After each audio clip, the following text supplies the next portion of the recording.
حقيقة ليالي الجمعة إذا تجي تحت قبة سيد الشهداء المجالس كذا شيء لا بأس. وكان بذاك الوقت شيعة أهل البيت لما يأتون إلى حرم الإمام الحسين ينصبون المجالس المآتم كذا، يقول له شلون تنشدون الشعر تحت قبة جدي الحسين؟ عرفت تنشد لي يعني في لحنة في طار مثل ما نقول احنا بصوتك. فأنشده شعرا حتى بكى الإمام الصادق وبكى الحاضرون. قال الرجل وسمعنا حلوية من وراء الحجاب تلطم وجهها وتصرخ وبكاه وحسينا. يقول حتى بكى الإمام وبكينا لبكائه. التفت إلى الرجل الذي سأل قال هذا الذي أبكانا على جدي الحسين هو تشمله شفاعة جدتي فاطمة الزهراء.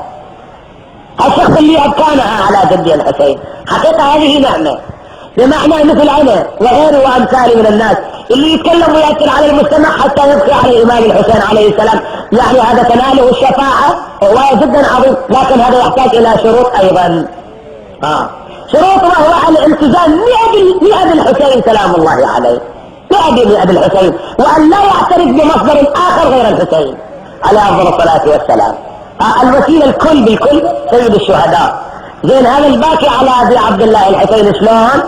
الإمام الصادق أيضا بشر قال والذي تدمع عيناه على جدي الحسين يحشر يوم القيامة وعينه فرحة مستبشرة بما يرى من نعيم وجنة في ذلك اليوم.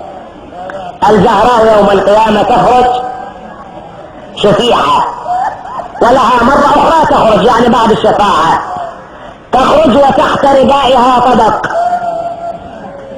على كل هذا الطبق شلون أو شيء آخر تحت رداء الزهراء، وتأتي وهي حزينة تصيح إلهي خذ بحقنا وانتقم ممن ظلمنا واحلل غضبك بمن سفك دماءنا. الزهراء تطالب فات النداء يا زهراء جئت تطالبين بكسر رباعية أبيك محمد؟ تقول لا يا رب.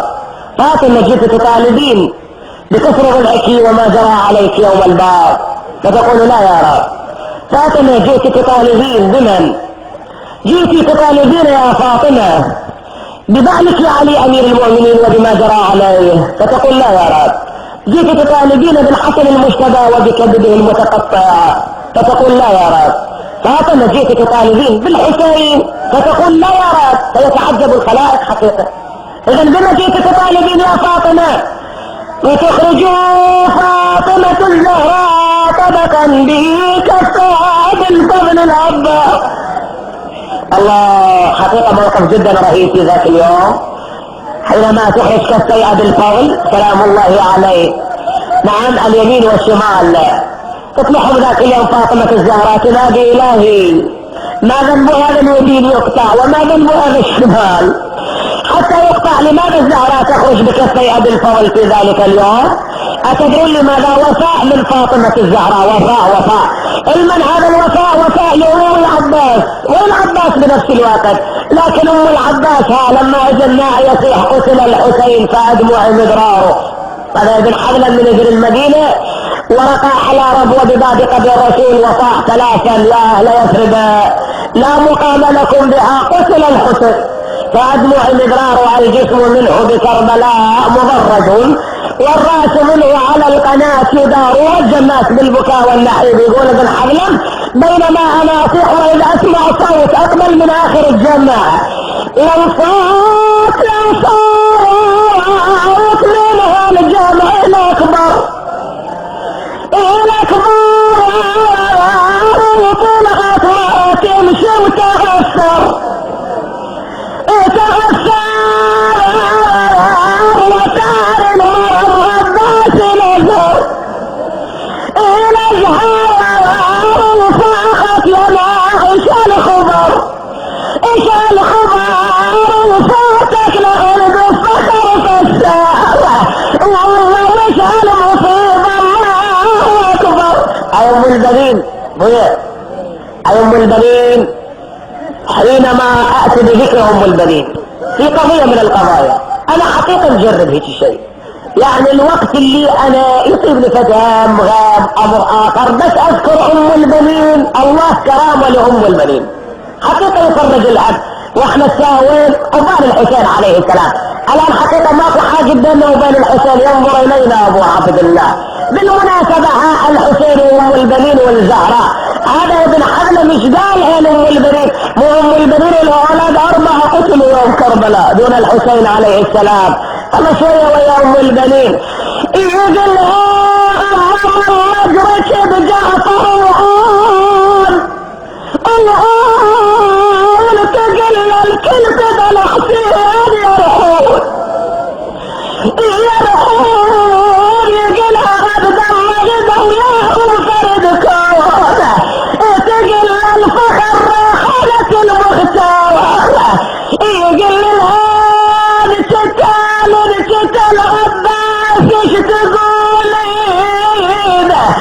الكوت وتقول قلب قرة الهوى بتردد على راس الفاحر يا الله يا الله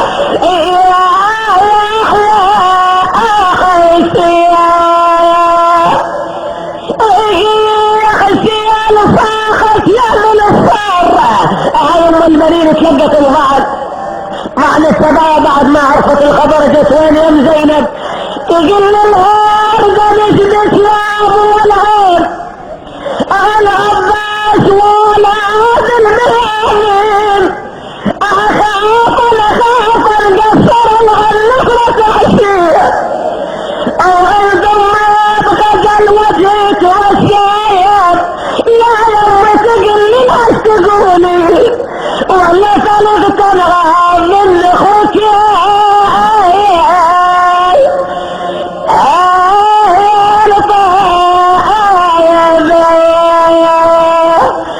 الطيبين وبدنا وجاكوا بدون الحسين. هذا ام البنين من سمعت شلون موقف اولادها وزينب راضيه منهم وبينت على ان موقفهم مشرف يوم كربلاء، ارتاح ضميرها مع انها حزينة على الحسين عليه السلام. جلست ام البنين للعزاء وقالت لزينب النوب لي العزاء انا اريد ان اعلى بعبد الله سلام الله عليه. تقول له محاط سند الاربع يحسين الله محاط وبنوك سالم تريد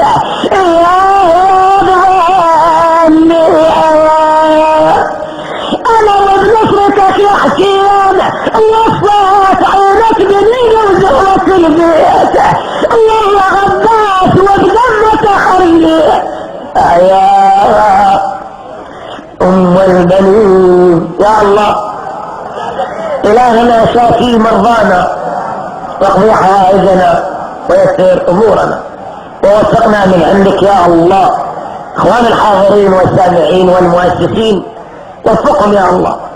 إلهي أقسم عليك بالحسين المظلوم وبما جرى عليه أن ترزقنا حسن العاقبة وأن توفقنا من عندك يا الله وأن تيسر جميع أمورنا يا الله إلى أماتنا وأماتكم وإلى من مات على الإيمان جميع الفاتحة مع الصلوات.